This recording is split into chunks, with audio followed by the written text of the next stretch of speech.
капсула, заложенная 4 ноября 1967 года, и сегодня я предлагаю вам ее вскрыть. Газеты, фотографии и, главное, послание потомкам. Это содержимое капсулы из советского прошлого. Именно в основании этого мемориала в 1967 году 3 поколения советских граждан заложили капсулу с посланием своим потомкам, тем, кто родится в 2000 году. 2 года назад при ремонте обелиска капсулу нашли и, как просили, к столетию Октябрьской революции ее открыли. Информация была изначально о том, что эту капсулу необходимо вскрыть в 2017 году. И во время ремонта мы уделили внимание тому, чтобы эту капсулу обнаружить. Помнила об этой капсуле и ждала этот день.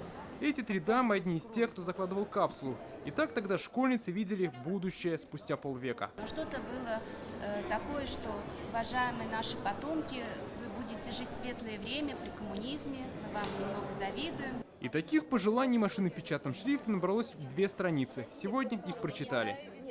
Вокруг памятника вырастет огромный парк, улицы все будут заасфальтированы, по ним пойдут троллейбусы, трамваи и автобусы. Это будет новый район города Казани. И, вероятно, называться он будет Юдинским.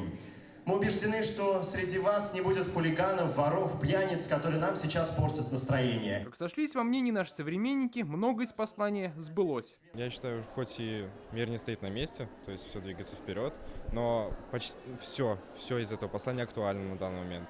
И то есть я сам собираюсь соответствовать всему, что было написано. Документы капсулы теперь займут место в музее, а адресаты послания обещали заняться воплощением вечных ценностей. Например, беречь родину и любить близких. Дмитрий Арин, Рамзиль Гарипов, ТНВ, Казань.